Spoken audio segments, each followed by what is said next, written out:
as lyrics, and basically there's one line and moving on to the next sentence. So this is what I intend to create with this, moving down the scale and then going back up again. Yeah. Right. So moving on is to the C section. It's basically that slower section that you hear in the piece, and so it uses a number of approach notes, be it maybe non-chord tones or chord tones as well.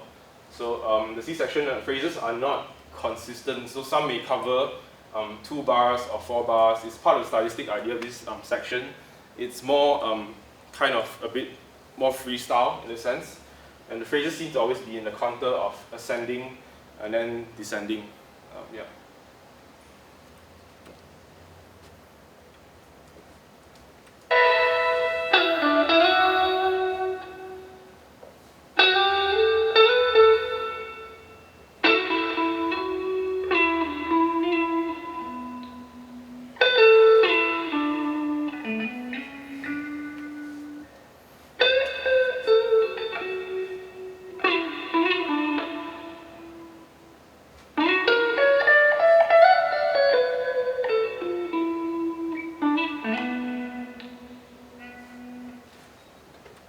Moving on. So the mood of this song is all, in my opinion, it's kind of like what we usually like millennials used to say nowadays.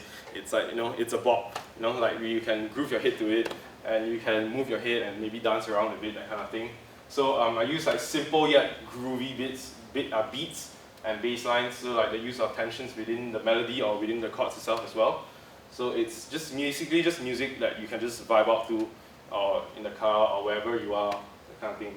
So some of my main inspiration is like Tom Mitch, and as well as like FKJ, Masego, Jordan Rake, and Leon Bridges, which is just want to mention that this is not Daft Punk, because these people come from a much more indie scene, and they have like much more influence from other genres of music, which is not just disco itself. Yeah.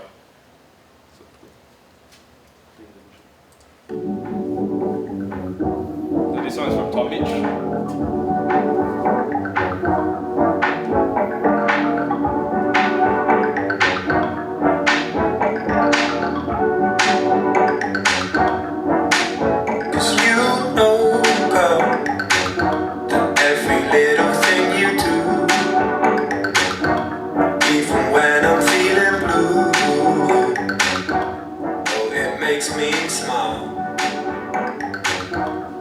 Yes, we're going through some stormy weather.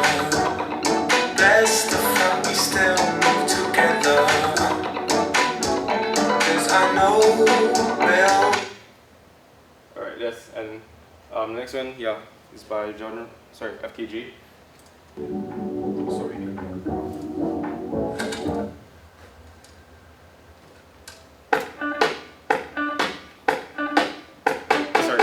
By Tom Mitch, yes.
Alright, so you can hear like these songs.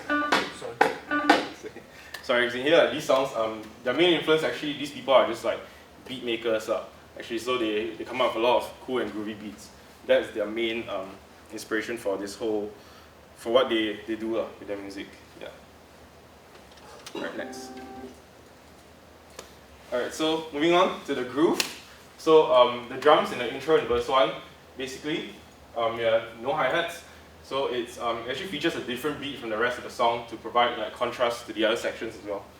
Yeah, so this is the beat for it. Yes. Yeah. Yeah.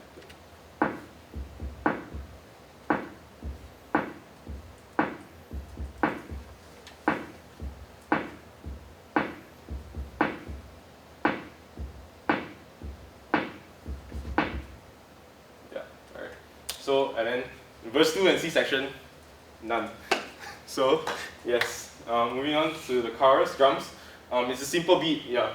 So it's inspired by like this hip hop kind of beat. So it's very simple. It's just snare and kick. Yeah.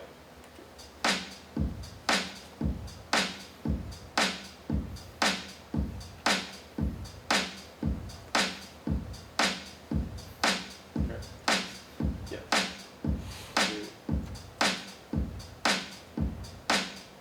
Alright, so like this kind of beat is like I would think is those kind of beats that we actually you go to like b-boy battles or dance battles where they would have this kind of beats and then yeah. So moving on, next is the bass. So only during the chorus, it's only features during the chorus. So there are two bass lines, and actually these two bass lines actually is just for more saturation for the sound, for more color to the sound. So it's just basically I'm just using two layers of the bass. Yeah. So it sounds like this.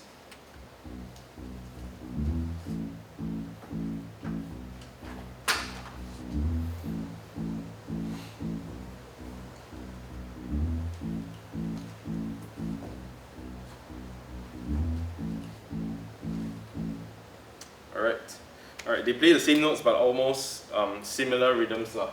Yeah. So, and moving on, other percussions is like the shakers and the right cymbal, which gives like that rhythmic ostinato or groove and saturation. Yes.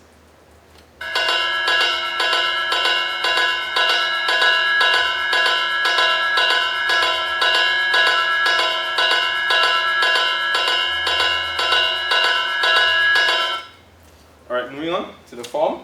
So my form is starts off with the intro, verse 1, then you go to chorus, then it goes to the first C section, and it goes back to the verse 2, chorus, and the second C section is very similar to the first part. And after that it goes on into an interlude, and after that into a small short interlude, it's about four bars, and after that it goes into the chorus, and it goes into a guitar solo, which is sort of the climax of the song, and chorus 2 and outro. So the intro, it's much more, it's more like a personal stylistic approach. It's the one with the pianos and all that. Yeah, so it's, I just wanted to keep it very low that time so that you can build up into the actual song. Yeah, so and after that in verse 1 and chorus, it's a build but it's also linked from the intro itself. And the C section actually allows some rest within the song to build again into the chorus itself. Yeah, that's why it's placed after the chorus and after that into the verse. Yeah, and the guitar solo is to like basically to build the energy to even higher like climax point of the whole song in chorus 2. And the outro, the instruments just fade out one by one. Yeah. Alright, so for instrumentations, these are some of my instrumentations, not all of it within the whole mix. But these are the main ones. So the main ones start from the drums. We have some percussions, shakers, and right cymbal.